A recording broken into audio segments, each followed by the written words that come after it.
Space Base er et terningespil med deckbuilding-elementer for 2 til 5 spillere og kan spilles for ca. 10 år. Det tager afsted mellem 45 og 60 minutter at spille en gang Space Base. Den har et held-taktik-ratio på 75% held og 25% taktik. Du er kommandør over en mindre flåde i fremtiden. Alle skibene er i hangaren og afventer nu dine ordre for at flyve ud og skaffe ressourcer. Du skal sørge for at købe nye fly til din flåde. Skal de udforske? Skal de have store lastrum? Eller skal de bytte varer med rumvæsener? Og vigtigst af alt, du skal sørge for at blive rig for dine rivaler.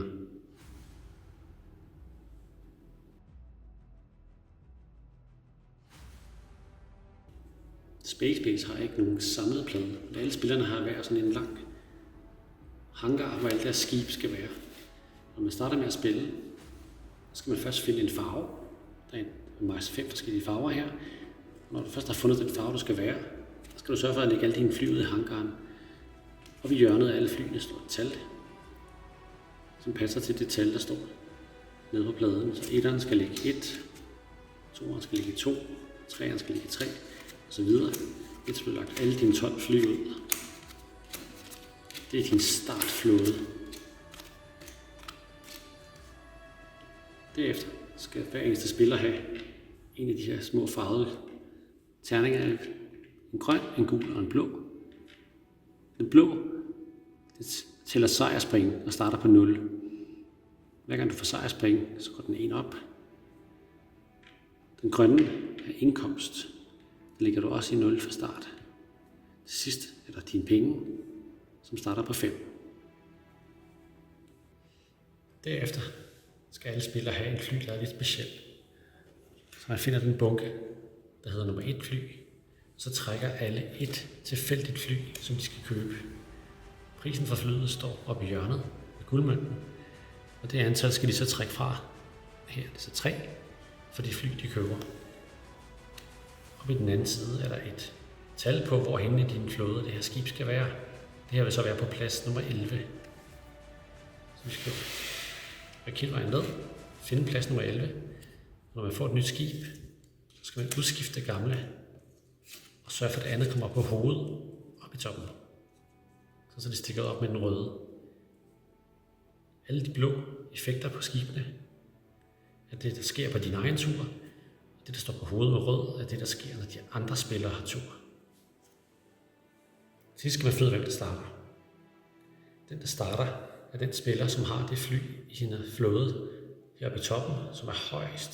Så hvis nogen kan vinde den 12, så er det den, der starter. Efter går man ned og kigger. 11 er faktisk ret højt, så det er en god chance for, at den her spiller skal være nummer 1. Hvis der er flere, der har samme tal, så slår man med en terning. Når man finder ud af, hvem der spiller 1, så for at gøre det lidt fair, så den, der hedder nummer 2, får ikke ekstra guld fra start, så den starter på 6. Den, der er nummer 3, får 2 ekstra guld fra start, så den starter på 7. Og hvis der er en spiller 4 og en spiller 5, får de i stedet for 1 højere indkomst.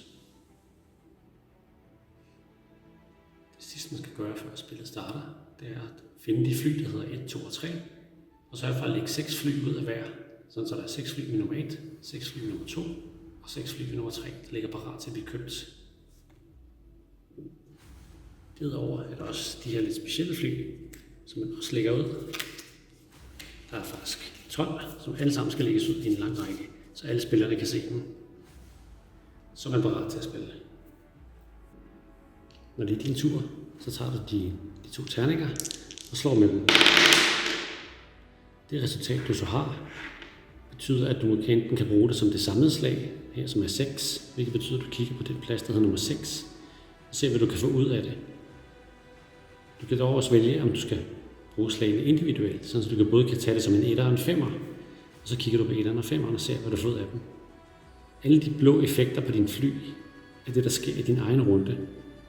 Så på det her slag kan du vælge med enten tage 1 guld fra en 6'er, eller du kan tage 2 guld fra en 1'er og en 5'er, og så lægge til de guld, du har. Når du er færdig med at slå, så må du altid købe et fly for de penge, du har. Lige nu har du 7 på den her spiller, hvilket betyder, at du går over og kigger på de fly, der ligger parat. Prisen for et fly står oppe i venstre hjørne, her ved guldmønten. Så hvis du ikke har råd til flyet, så kan du selvfølgelig ikke købe det. Typisk vil man kun kunne købe et fly fra række 1 først. Når man bliver rigere og rigere, så kan man begynde at købe for 2 eller 3. Når du vælger et fly og køber det, fjerner du det. Sørg for at trække et nyt med det samme og lægge ud på pladsen. Derefter tager du flyet tilbage til din base.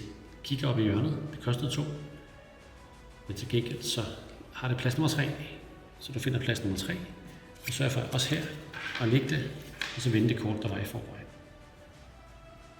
Når din tur slutter, vil din guld altid blive reduceret til 0. Ved mindre at din indkomst er højere, så vil den kun blive reduceret til din indkomst. Og så kan du begynde at samle penge ind til næste gang, det er din tur. Så når de andre spillere slår med terningerne, og det nu siger, at du spiller 2, så kan du bruge dem op i de røde felter. Også her kan du vælge, om du vil bruge 2'eren eller 3'eren, eller om du vil tage det som en 5'er. Her har du ikke noget på 5'eren, du har ikke noget på 2'eren, men du har faktisk noget her på 3'eren. Hvilket vil betyde, at på modstanderens tur vil du få et guld. Og så kan du så langsomt samle guld op, indtil det bliver din tur, og kan købe fly igen. Du behøver ikke at bruge det samme terningslag, som modstanderen, der har slået slaget for. Så selvom han bruger en 3'er og en 2'er, så kan du sagtens bruge det som en 5'er. Den første spiller, der når 40 sejrspoint, har vundet. Så derfor kan det godt betale sig til sidst at lave en lille slutspurt. Så i stedet for at købe et fly, så kan du købe en af de her, der ligger ude. De er ret dyre, men til gengæld giver de sejrspoint. Til gengæld, hvis du køber en af dem, og der er den her gule plade, så spærrer den dit felt, så du kan ikke købe nogen fly på den række, hvor den ligger. Så hvis du køber den her for eksempel for 12 guld, så skal den ligge i 2'eren. Så ligger den i 2'eren som normalt her, og så skal den her selvfølgelig op i toppen. Så vil du aldrig nogensinde kunne købe et nyt 2'er-fly. Der kan ikke ligge noget. Der vil aldrig kunne ligge et nyt 2'er-fly der. Det kan være lidt risikabelt, men til en slutspurt kan det være det, der sikrer din sejr. Mange af flyene har sådan specielle effekter, som man sådan lige skal lære, så man kan finde ud af, hvad man gerne vil købe. Hvis du har sådan et symbol, får du selvfølgelig det antal guld. Hvis du ser en af de grønne symboler her, så stiger din indkomst permanent med 1. De her raketter er sejrspring, og det er dem, du skal have 40 af for at vinde spillet. Hvis der er flere, der når 40 på samme tur, så ser man bare, hvem der er kommet længst over. Du kan også finde de pile her. Hvis du slår et slag, hvor den her pil er med, så får du ikke bare den række, du har slået, du får også den række, der er ved siden af. Så simpelthen den der ligger på 7'eren, så hvis du selv slår 7, så vil du både få alt det, der var på 7'eren, og det, der er på 8'eren. De her er lidt specielle. Hvis man har en af dem her, der skal de lades op. Så første gang man slår dem, så får man lov til at lægge sådan en lille gennemsigtig terning her.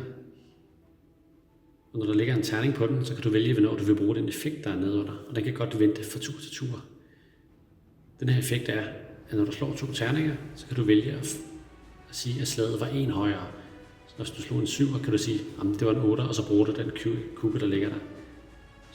Så den skal ligge her, før du kan bruge den. Det samme med den her, skal lige lades op først. Du skal lige slå 1, så den ligger bag nummer 1. Så kan du lade den op. Efterfølgende kan du så vælge, om du vil have en højere end de 2 terninger, du har slået, eller om du vil have 2 højere end de terninger, du har slået. Den her har nogle mærkelige rør nede i sig, der betyder, hvor mange spillere man er. Der tæller man, hvor mange der er, og hvis der er det samme antal, som I spiller, så skal I altså have en ekstra kube på, for at den virker. Hvis I er 4 eller 5 spillere, så skal der faktisk 2 af de hvide kuber på, for at den kan fungere. Hvis I er 3 spillere, så kommer den der med, og så er det 3 kuber, man skal have, for at få den til at virke. Og hvis I kun er 2 spillere, så er det faktisk alle 4, før den virker. Nogle af dem kan man få lov til at købe et kort. Der vil typisk stå en guldpris. Der får du ikke guldet, men du får lov til at købe et kort til maks 4 guld. Du kan godt købe noget for mindre, men du får altså ikke resten af pengene. Den er lidt speciel. Hvis du lader den her op, så kan du på et hver eneste tidspunkt sige, at du gerne vil have dobbelt fra den række, du har slået. Så du får en dobbelt belønning. Så hvis du har en for eksempel med 3 sejrspoint og bruger den her, så får du 6 sejrspoint. Til sidst er der den her, der siger, at man kan lægge en charge lige meget, hvor du vil. Og det er altså de her energikuber. Så du kan få boden til at lade op andre steder, end der, hvor den selv er.